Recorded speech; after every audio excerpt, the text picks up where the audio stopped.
오늘 구원의 확신이라는 제목으로 수요 저녁 말씀 나누겠습니다. 1735년 10월 14일이었습니다. 감리교회 창시자인 웨슬리는 이제 영국 성공에 선교사로 파송받아서 당시 영국의 식민지였던 미국으로, 아메리카로 떠나는 배를 탔습니다. 4개월 23일간 이 항해 기간 가운데 폭풍과 거센 파도를 만나서 배가 전복될 위기가 여러 번 찾아오게 돼요. 그때마다 이 웨슬리는 죽음의 공포 앞에서 이제 벌벌 떨면서 어떻게 하나 굉장히 두려워했습니다. 그런데 그 공포심 가운데 어디선가 찬송 소리가 들려오는 거죠. 함께 배를 탔던 독일 보헤미안 쪽에 있던 모라비안 교도들이 이 무리가 탔는데 그들이 죽음의 공포 앞에서 전혀 두려워하지 않고 찬양하며 기도하며 모임을 갖고 있는 것이죠. 웨슬리는 그들에게 물었습니다. 죽음이 두렵지 않습니까? 이렇게 물으니까 아니요, 우리는 하나님께 감사할 따름입니다 라고 대답합니다. 그들은 구원의 확신에 넘쳐 있어서 이 죽음의 공포 앞에서도 두려워하지 않고 찬송하며 오히려 주름했던 다른 사람들을 격려하고 그들을 섬기는 일들을 감내해냈습니다. 웨슬리는 이 사건 이후에 구원의 확신 문제로 굉장히 두고두고 고민을 하게 됩니다. 이 구원의 확신 문제는 모든 성도에게 대단히 중요한 위치를 차지한다고 할 수 있습니다.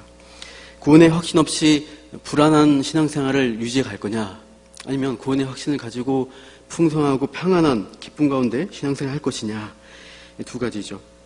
이 구원의 확신에 따라서 우리 신앙생활의 모습이 달라질 수가 있습니다. 그래서 우리 프린트물에 보시면 1번 질문입니다. 구원의 확신은 가능하냐라고 질문하죠. 이게 종교개혁 시대에 큰 논란이고 주제였습니다. 그때 우리의 반대였던 로마 카톨릭에서는 어떤 입장이냐, 지금도 그런 입장입니다.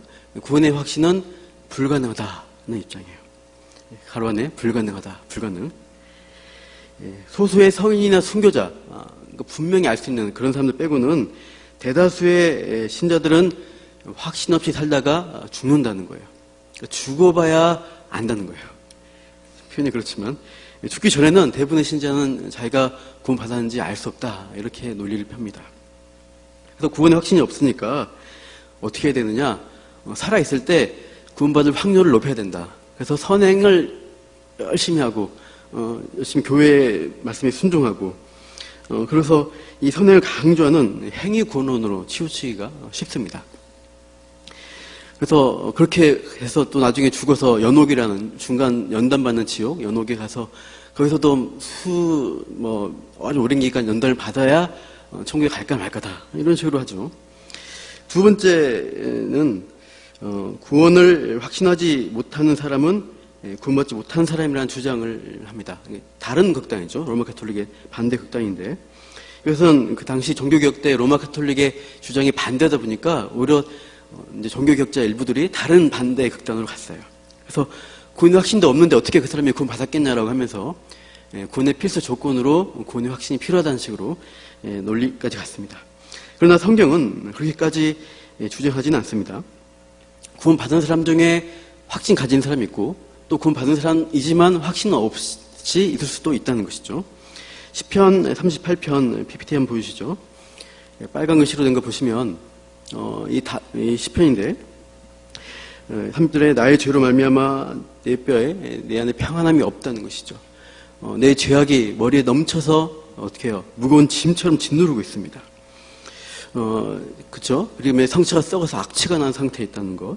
그리고 8절에 보시면 마음이 불안해서 신음하고 있는 상태. 그런 것들을 봤을 때 이 사람은 구원의 확신을 누리고 있고 나는 구원 받았으라는 고백하는 사람이 아니죠. 구원의 확신을 찾아볼 수 없는 노래 표현인데, 이 38편은 밧세바를 범한 후에 다윗의 그 죄악 가운데 눌려있던 다윗의 심령을 노래한 것으로 볼 수 있습니다. 회개 시인데 구원의 확신을 잃어버린 것 같은 고백을 하고 있는데, 근데 실상 우리가 알지만 다윗은 구원받은 사람입니다. 베드로도 예수님을 3번이나 부인하고 저주까지 했습니다. 그리고 그 심정 어떻겠어요? 밖에 나가 통곡하는데 구원의 확신을 잃어버린 마음일 것입니다. 나중에 갈릴리 호숫가에서 자신이 3번 부인한 것을 상쇄시키듯이 예수님은 네가 나를 사랑하냐 3번 물어보시면서 그 베드로의 사명을 다시 일깨워주고 그를 예수님의 사랑으로 회복하는 것을 우리가 볼 수 있습니다. 그래서 그런 다윗이나 베드로를 봤을 때 확신 없는 가운데도 구원받은 사람이 확신을 잃어버리는 순간이 있다는 것이죠. 종교개혁 이후에 한두 세대 이후에 청교도라는 이제 영국과 네덜란드의 청교도 세대가 있는데 이 개혁주의 신앙의 유산을 물려받은 청교도들은 구원의 확신을 이렇게 정리합니다. 이게 이제 바른 것입니다. 세 번째가 구원의 확신은 믿음의 본질은 아니지만 믿음을 가로 안에 견고하게 한다. 믿음을 견고하게 하는 역할입니다. 그러니까 구원의 확신이라는 것 자체가 구원받는데 그 사람의 필수 요건은 아니에요. 구원 확신이 있을 수 있고 없을 수 있지만 구원받은 사람이 그럴 수 있다는 거예요. 그러나 믿음의 확신이 있으면 유익한 것은 믿음이 견고해져서 신앙생활이 풍성하다는 것입니다. 그래서 우리가 이 구원의 확신을 갖는 게 우리에게 훨씬 좋은 모습이 되겠죠. 그래서 오늘 도르트 신조 9항에서도 이 구원의 확신에 대해서 이렇게 말하고 있습니다. 9항 한번 읽어볼게요. 시작. 이렇게 하나님께서 택하신 자들을 구원하심으로 보존하시고 참 신자들이 믿음 안에서 인내할 것을 신자들은 확신할 수 있고 또 자기 믿음의 분량을 따라 실제로 확신한다라고 말하고 있습니다. 그래서 믿음 안에서 인내할 것을 그러니까 구원 또 확신할 수가 있고 실제로도 그렇게 자기 분량대로 믿음의 분량대로 확신을 한다라고 표현합니다. 이것을 그 도르트 신조를 작성한 우리 신앙의 선배들은 이 확신에 대해서 보존과 보존 되는데 견인의 측면에서 이것을 이해하고 있습니다. 그러니까 여러분 그 4번 밑에 하나님의 보전과 성도의 견인이라고 쓰시면 되겠습니다. 보전도 되고 보존도 되겠습니다. 하나님의 보전과 성도의 견인입니다. 아까 읽으신 대로 하나님께서 택하신 자들을 보존하세요. 그리고 그 참신자들은 믿음 안에서 인내하는 그런 반응이 있는 것입니다. 그러니까 하나님이 보존함이 없이 어떤 성도도 스스로 인내할 수가 없습니다. 반대로 어떤 신자도 하나님께 보존함을 받으면서도 견인에 적극적으로 반응하지 않을 수 없다는 거예요. 하나님이 보존하시면 반응해서 우리가 인내하며 믿음 가운데 나아갑니다. 이런 어떤 신앙의 균형을 이 구항에서 설명을 하고 있어요. 근데 우리가 믿음의 확신, 쉽게 얘기하면은 어떤 압도적인 어떤 체험, 성령으로 오는 어떤 특별한 체험을 받으면 좋겠다라고 생각하기가 쉽습니다. 그래서 10항에 보시면 이 확신의 원천에 대해서 우리가 따져봐야 되는데 한번 또 같이 읽어볼게요. 하지만 이 확신은 하나님과의 말씀을 거스르거나 무관한 사사로운 계시로 생기는 것이 아니며 여기서 보시면 어떤 말씀을 거스르는 또 사사로운 계시로 이 확신이 원천이 아니라는 것입니다. 사사로운 계시라는 것은 어떤 특이한 음성이나 환상, 어떤 초자연적 체험들 이런 걸 통해서 말씀을 받았다고 하는 사람이 있다는 거죠.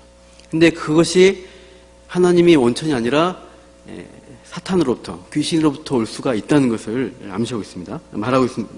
말씀하고 있습니다. 여러분 요 근처에 구로동에 버스가 많이 다니는 무슨 교회가 있습니다. 아주 큰 교회가. 신비한 병고침과 은사와 놀라운 이적들을 행한다라고 하고 아주 큰 교회인데 근데 그분이 자신이 마치 하나님인 것처럼 굉장히 존경받고 높임받는 사람이었는데 최근에 이제 그 사람이 경찰에 체포되면서 실상은 성범죄자로 이렇게 지금은 재판을 받고 있습니다. 그는 오랜 기간 동안 여신들을 밤늦은 시간에 자신만이 아는 은밀한 기도처에 불러가지고 성적인 범행을 했습니다. 그래서 이렇게 그의 삶에 있어서 그 열매를 봤을 때 하나님으로 돈 사람이 아니라는 것이 증명되죠. 근데 신비한 체험, 압도적인 놀라운 일들을 해요. 하지만 우리가 그 사람이 진짜 하나님을 돈 사람이냐 우리가 구별을 해야 됩니다. 성령의 은사, 신유, 치유 집회, 능력 있는 하나님 종 이러면서 이런 어떤 기도원들에서 광고를 많이 합니다. 그러니까 그분들이 특별한 계시나 초자연적 은사를 보여준다. 그러니까 그 사람은 하나님의 또 보냄받은 특별한 종이다라고 또 구원의 확신이 있는 사람이다라고 생각하면 안 되겠죠. 일반 정통교회에서 알려진 곳에 있는 사건이었습니다. 제주도에 있는 모 교회였어요. 2017년 6월 14일에 수요일이네요. 수요 저녁 예배 후에 담임 목사님이 긴급 발언을 하게 됩니다. 사모님의 계속된 예언 때문에 고민하다가 여러분께 오늘 알려드린다라고 하면서 사모님의 예언에 따르면 다음 주말, 그러니까 이때가 6월 14일이니까 2017년 6월 25일이나 그 다음 주말, 7월 초 이럴 때 전쟁이 날 것 같다는 거예요. 북한이 기습 도발해서 우리 한국 도시가 폭격당할 거다. 많은 사상자 일어나고 피난민들이 제주도로 몰려올 것이다. 그리고 우리 교회에는 1,500명이 몰려온다고 이렇게 얘기합니다. 그래서 우리가 그들을 보살펴야 된다. 그래서 쌀, 라면, 휴대가스 이런 것들 비상식량을 구비해놓고 우리가 이때를 준비하자라고 이제 한 것입니다. 어떻게 됐을까요?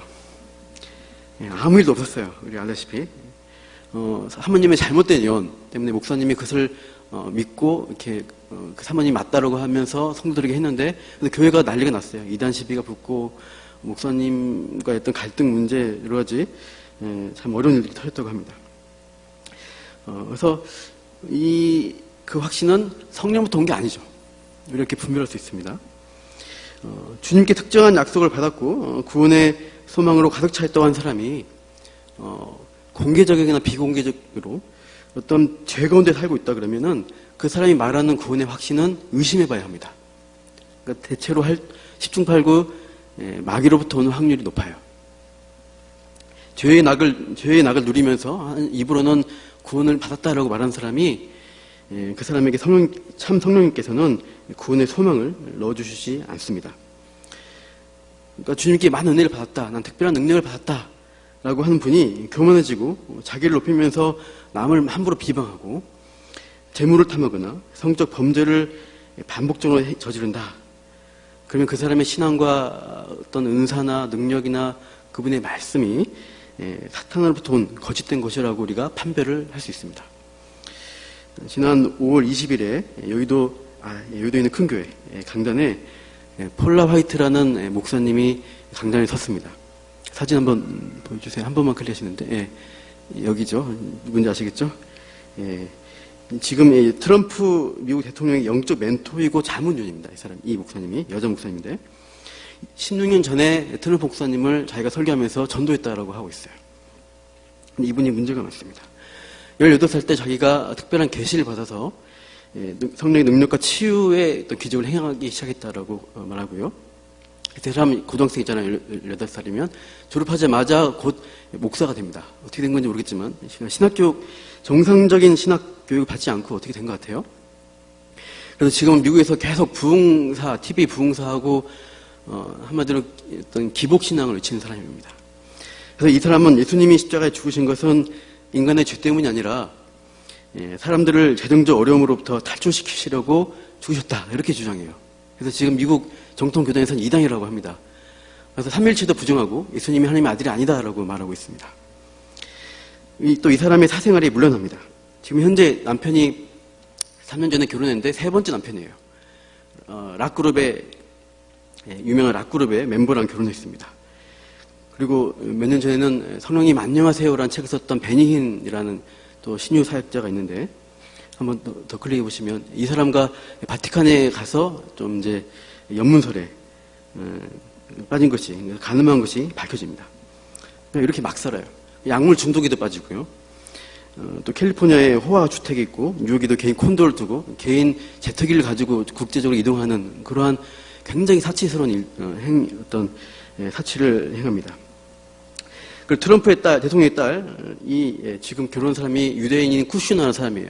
그래서 결혼하면서 이 트럼프의 딸이 기독교에서 유대교로 개종합니다. 지금 유대교에서 한국 왔을 때 유대교의 코셔식으로 식사를 했어요. 우리나라에서 이렇게 준비해줬고. 화이트 목사는 이것에 대해서 그 딸의 선택을 존중한다. 이렇게 말해요. 정상적인 목사님이라면 그렇게 어떻게 보면 예수님 믿지 않는 그 유대교로 간 것에 대해서 격려할 수가 없죠. 트럼프 대통령은 이 사위와 딸의 영향을 받아서 올해 초에 예루살렘은 이스라엘의 수도다 이렇게 선포하죠. 지금 전쟁 위기가 지금 커지고 있습니다.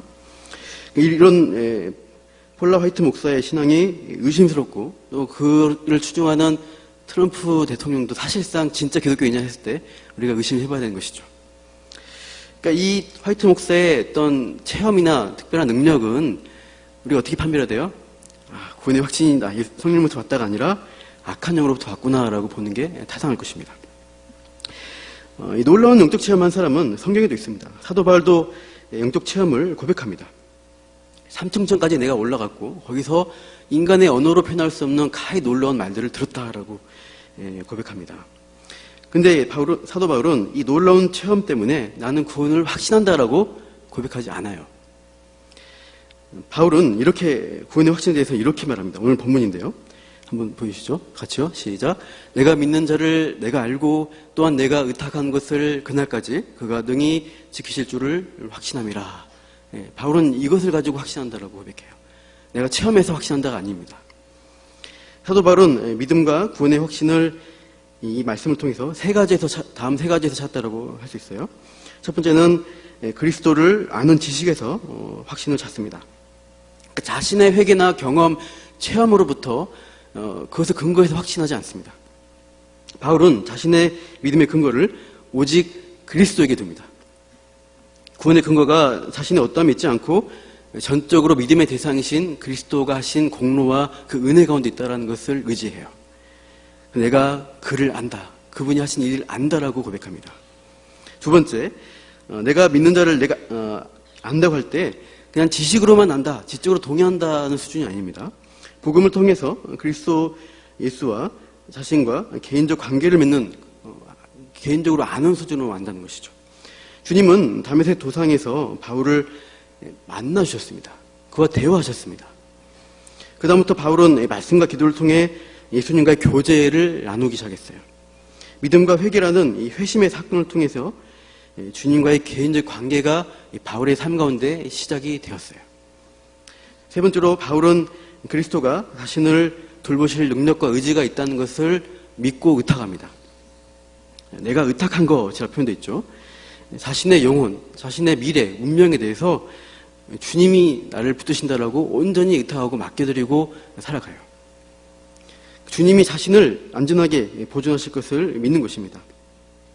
언뜻 이 바울의 고백을 보면은 일반 성도, 보통 사도니까 그렇지 일반 성도 어떻게 그렇게 할 수 있어? 매우 차원 높은 고백같이 보이는데 그냥 객관적으로 보면 그렇지 않습니다. 처음 죄인이 회심할 때요. 회심할 때 어떻게 해요? 자기 영혼을 그리스도께 의탁을 합니다. 주 예수님, 나의 구원자가 되어 주십시오. 주님께서 나를 구원하실 능력과 의지가 있으시다는 것을 제가 믿습니다. 십자가 보혈의 은혜로 내 죄를 용서해 주시고 나를 하나님의 자녀로 용납하여 주세요. 이렇게 의탁하는 기도를 하고 우리가 믿음을 고백합니다. 이것은 바울이 아까 말씀대로 또한 내가 의탁할 것을 그날까지 그가 능히 지키실 줄을 확신함이라 할 때 말하는 것과 같은 의미입니다. 같은 맥락이죠. 이렇게 구원의 확신에 대해서 또 다른 권위자가 하나 더 있는데 사도 요한입니다. 첫 번째 여러분 이제 참고로 이번에 사도 요한에 어떻게 확인하는가 했을 때 믿음이 있는가입니다. 믿음이 있는가. 요한일서 5장 1절입니다. 한번 읽어보시죠. 예수께서 그리스도이심을 믿는 자마다 하나님께로부터 난 자라고 합니다. 같은 맥락이죠. 아까 바울이 고백했던 그리스도를 아는 거죠. 그리스도가 누구인지를 알고 믿는 것이요. 믿는 자가 하나님부터 난 자구나라는 것을 그 믿음의 고백을 물어보고요. 두 번째는 형제를 사랑하느냐요. 사랑하느냐. 요한일서 3장 14절 읽어주시죠. 같이 읽겠습니다. 우리는 형제를 사랑함으로 사망에서 옮겨 생명으로 들어간 줄을 알거니와 사랑하지 아니하는 자는 사망에 머물러 있느니라. 이게 더 쉽죠. 형제를 사랑하는 열매가 나타나냐 이거죠. 우리 믿는 형제, 같이 신앙생활하는 우리 지체들 가운데 어떤 사람이 참으로 구원받았다라고 하면은 그 형제를 사랑하는 자리로 가요. 용서해주고 품어주고 때로는 갈등하고 힘들 수 있죠. 궁극적하지만 예수님이 나를 사랑하시고 용서하셨기 때문에 나도 그 형제에 대해서 마음을 열고 품어주게 됩니다. 계속 미워하고 계속 악하게 한다 그러면은 이 사람의 열매가 좀 시간이 있겠지만 좀 의심을 할 수 있습니다. 참으로 형제를 사랑하는 자리로 가야 합니다. 사랑하지 않으면 사망이라는 거예요. 세 번째는 계명에 순종하느냐. 순종이라는 뜻이면 되겠죠. 요한일서 5장 3절입니다. 하나님을 사랑하는 것은 이것이니 우리가 그의 계명들을 지키는 것이라. 그의 계명들은 무거운 것이 아니로다. 예. 이 성경 말씀이 우리에게 요구하는 것들을 우리가 따르느냐, 듣고 순종하느냐입니다. 그래서 이렇게 말씀 건데 순종하는 삶, 성화의 삶을 추구하는 이 삶이 있냐 이거예요. 믿음과 사랑과 순종, 이 열매들이 있냐 이거예요. 이렇게 통해서 믿음의 확신을 우리가 판별할 수 있다라고 사도 바울은 요한 1서에서 말씀하고 있습니다. 마틴 로이드 목사님의 설교를 듣고 어떤 사람이 찾아왔습니다. 오늘 목사님의 설교를 듣고 정말 오늘 제가 구원의 확신을 얻게 됐습니다. 확실히 회심했습니다. 라고 이렇게 목사님께 감사의 말씀을 한 것이죠. 그러니까 이 마틴 로이드 목사님이 축하합니다. 오늘 하늘의 문이 열렸군요. 축복의 문이 열렸군요. 이렇게 말한 것이 아니라 이렇게 했습니다. 두고 봅시다. 그 사람이 입술로만 고백하고 변화가 없는지 아니면 그 이후에 삶의 열매와 변화가 나타나는지를 두고 보자 이거예요. 팔복의 말씀처럼 하나님 나라를 향해 심령이 가난해지고 또 애통해하고 또 이웃을 향해서 온유한 마음을 품고 그 사람을 참으로 긍휼히 여기는 마음이 일어나는가. 내 마음에 변화가 있다고 하면은 구원의 확신을 가지셔도 됩니다. 시팡 우리 이어서 보겠습니다. 1번, 2번, 3번 동그라미 쳤는데 한번 같이 읽어보겠습니다. 시작. 하나님의 약속을 믿음에서 다시 보이시죠? 휘트입니다. 여기 안 했나 제가? 그럼 프린트물 보시겠어? 프린트물. 그 동그라미 1번부터 보겠습니다. 시작. 하나님의 약속을 믿음에서 생겨난다. 하나님께서는 우리의 위로를 위해 그 약속들을 그분의 말씀 안에 지극히 풍성하게 나타내셨다. 하나님의 약속을 믿음 안에서 그 약속을 믿는 것에서 이 확신이 생겨난다는 것입니다. 그 뒤에 세 번째 보시면 마지막으로 그렇죠? 마지막으로 간절하고 거룩하게 선한 양심과 선한 일을 사모하면서 생겨난다라고 합니다. 이것은 말씀과 계명에 순종하는 아까 말했던 사도 요한이 얘기했던 세 번째이죠. 죄를 미워하고 그 사람에게 사랑의 열매, 용서의 열매가 나타나는가, 순종한 열매가 있는가, 이것을 통해서 우리가 구원받은 사람인 것을 이렇게 볼 수가 있습니다. 형제 사랑, 순종이 같이 연결되면서 3번으로 볼 수가 있습니다. 두 번째를 빼먹는데 우리 두 번째 한번 읽어볼게요. 시작. 이 확신은 우리의 영과 더불어 우리가 하나님의 자녀이고 상속자인 것을 증언하시는 성령님의 증거에서 생겨난다라고 합니다. 성령님이 증거를 통해서 알려주신다는 것인데 로마서 8장 16절 말씀 같죠. 성령이 친히 우리의 영과 더불어 우리가 하나님의 자녀인 것을 증언하시나니 우리 영에게 성령님께서 증언하여서 우리에게 좀 더 성령을 통해서 나타나는 어떤 증언들이 있다는 것을 말씀합니다. 그래서 우리가 말씀 건네주시는 성령님께서 말씀 건네주시는 확신이 있다는 것을 알 수 있습니다. 회심할 때 또 회심 이후에 그런 성령의 증거를 통해서 우리가 그렇구나 하고 확신하는 순간들이 있게 됩니다. 미국으로 가는 배에서 모라비안 교도들과의 인상 깊은 만남 이후에 이 웨슬리는 다시 영국으로 몇 년 안 돼서 돌아옵니다. 영국에서 그 모라비안 교도들의 공동체와 계속적 교제를 가지면서 그들의 모임에도 웨슬리가 참석합니다. 그러던 중에 1738년 5월 24일입니다. 그 배 탈 때 2년 반 이후 지나서 이른 아침에 웨슬리는 성경을 묵상한 중에 성경 구절 하나를 우연히 읽게 됩니다. 이렇게 되어 있습니다. 베드로후서 1장 4절인데요. 이로써 그 보배롭고 지극히 큰 약속을 우리에게 주사 이 약속으로 말미암아 너희로 정욕을 인하여 세상에서 썩어질 것을 피하여 신의 성품에 참여한 자가 되게 하려 하셨으니 이 말씀이에요. 그래서 신의 성품에 하나님께 참여한다 이 말씀을 아침에 읽었어요. 그리고 그날 오후에 웨슬리는 세인트 폴 영국 국교인데 그 교회의 저녁 기도회에 참여합니다. 이때 찬양대가 찬양을 부르는데 그 제목이 오 깊은 곳으로부터 주님께 나아갑니다. 이 찬양의 가사가 지금 마음의 고뇌와 거룩한 열망을 향한 그 갈등 가운데 있는 이 웨슬리의 마음을 영적 상태를 너무 잘 표현하는 가사를 또 듣게 됩니다. 이 저녁 기도에 있다가 웨슬리는 이제 중간에 자리를 옮기게 돼요. 모라비아 기도회 또 동시에 있는 자리로 이제 옮기려고 그 자리를 세인트폴 교회를 나오게 됩니다. 나오면서 성경을 잠깐 폈는데 읽게 된 부분이 내게 하나님의 나라가 멀지 않도다 하는 구절이 쑥 들어왔어요. 그리고 이제 모라비안 기도회 장소에 도착을 했습니다. 맨 뒷자리에 앉아서 그때 한 사람이 마침 루터의 로마서 강의 서문을 읽는 것을 듣습니다. 그러므로 믿음만이 우리를 의롭게 하며 성령으로 외적인 선한 사역을 기뻐한다면 불신앙은 창세기 3장에 나온 대로 낙원에서 아담과 하와에게 그랬듯이 죄를 짓게 하고 육체를 낳으며 외적인 악한 사역을 기뻐한다.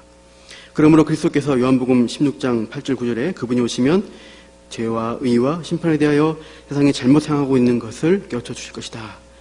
그래서 이제 죄에 대한 것은 사람들이 나를 믿지 않기 때문이다고 하고 불신앙은 모든 죄의 뿌리요 수액이며 최고의 기도이다. 그러나 믿음은 우리를 변화시켜 하나님의 자녀로 새롭게 태어나게 하는 우리 안에서 일어나는 하나님의 역사이다. 이 말을 이제 듣는 거예요. 이 마지막 구절을 듣는 순간에 웨슬리는 그 마음 가운데 따뜻한 어떤 경험을 하게 됩니다. 나중에 일기에 이렇게 씁니다. 저녁에 나는 내키지 않는 걸음으로 올더스케이드 거리에 있는 한 신도회에 참석했는데 거기서 한 사람이 루터의 로마서 서문을 읽고 있었다. 8시 45분경에 그 사람이 그리스도 안에 있는 믿음을 통해 하나님께서 마음의 변화를 일으키시는 일을 설명하고 있었다. 그때 마음이 따뜻해진 것을 느꼈다. 나는 내가 그리스도를 신뢰하고 있으며 구원을 위해 그리스도만을 믿고 있음과 내 죄까지 다 거두어 가시고 나를 죄와 죽음의 법에서 구원하셨다는 확신을 얻었다라고 어떤 그 말씀 듣다가 확신을 누리게 됐죠. 이것을 그 자리에서 간증하게 되고 주변 가족들에게 증감해서 이제 나중에 국교에서 나와서 이 감리교를 창설하게 됩니다. 미국의 가장 뛰어난 신학자인 조나단 에드워즈입니다.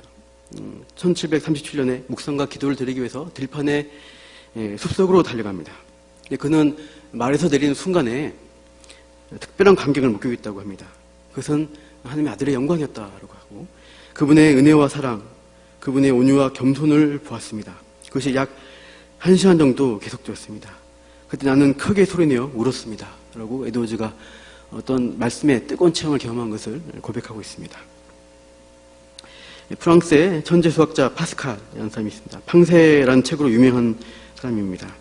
1654년 11월 23일. 자, 구원파 아닙니다. 기록된 자료가 있기 때문에 한 것이에요. 꼭 날짜 몰라도 됩니다. 혹시나 해서 제가 말씀드리죠. 밤 10시 반에서 새벽 0시 30분 정도, 한 2시간 정도, 그가 이제 뜨거운 체험을 하게 돼요. 그래서 그때 이 감격을 기억하기 위해서 양피지에 적어서 자기 옷소매 안에 이 바늘로 꿰매놓고 평생 그 양피지 기록한 것을 품고 다닙니다. 그가 이제 죽은 후에 이 메모가 발견이 돼요. 이렇게 메모 내용은 일부만 읽어드릴게요. 기쁨, 기쁨, 기쁨, 기쁨의 눈물. 나는 당신에게서 떠나 있었습니다. 생수의 근원이신 하나님을 버렸습니다. 나의 하나님, 어찌하여 나를 버리셨나이까? 이제 나는 영원히 당신을 떠나지 않겠습니다. 영생은 곧 유일하신 참 하나님과 당신이 보내신 자 예수 그리스도를 아는 것입니다. 예수 그리스도의 하나님, 예수 그리스도의 하나님. 나는 당신을 저버리고 피하고 부인하고 십자가에 못 박았습니다. 이제 나는 절대로 당신에게서 떠나지 않겠습니다. 이런 고백들을 해요. 이 어떤 말씀에 근거한 믿음을 고백하면서 그리스도를 안다라고 고백하면서 그분만을 의탁하겠다는 고백이 담겨 있습니다. 아까 봤던 사도 바울의 어떤 표현이나 사도 요한의 표현들이 이렇게 우리 담겨 있는 것을 알 수가 있죠. 마지막으로 저의 경우는요. 저는 중고등부 수련회 때 산모함으로 많이 이제 갔습니다. 그래서 그때 말씀 들으면서 이제 같이 선배들과 함께 그런 기도들에 깊이 참여하려고 노력했고요. 특별히는 고1 때 교회 이제 중고등부시 지하에 있던 중고등부시를 매일 밤마다 찾아갔습니다. 그곳에서 이제 그 곰팡이 냄새 나잖아요. 그런 데서 이렇게 주님을 묵상하는 시간들 조용히 가졌고, 때로 답답할 때는 스트레스 풀듯이 소리치면서 주여라고 부르기도 했어요. 30분, 1시간 그런 시간 가지면서 은혜를 구하고 하나님과 동행하는 것에 대해서 사모함을 가졌습니다. 그러나 한편으로는 이 공부라는 우상에, 그 당시 지금도 그렇죠. 고등학생들이 이런 우상에 빠지기 쉬운데 저도 공부라는 우상에 빠져서 교만해졌습니다. 삼수라는 과정을 거쳐서 연단을 받으면서 결국 마지막 실패했구나 하면서 하나님의 주권하심에서 인정하지 않을 수 없게 됐어요. 하나님은 하나님 뜻대로 나를 인도하시는구나. 내 마음대로 하는 게 아니구나. 라는 것을 그때 고백하지 않을 수 없었습니다. 그 외에도 여러 가지 위기 상황 가운데서 위기 때 정말 기도가 잘 나옵니다. 간절하게 기도하면서 하나님이 응답해 주신 경험들을 많이 누렸습니다. 특별히 군대에 또 경험이 있는데 폭우가 내리던 장마철이에요. 지금처럼 장마철에 토요일 밤에 군대 행정반에 이제 자야 될 시간에 잠이 안 와서 잠깐 성경을 폈습니다. 요한계시록 1장을 읽고 2장도 읽고 3장 읽는데 천천히 주의 깊게 읽기 시작했는데 그냥 밤이 새버린 거예요.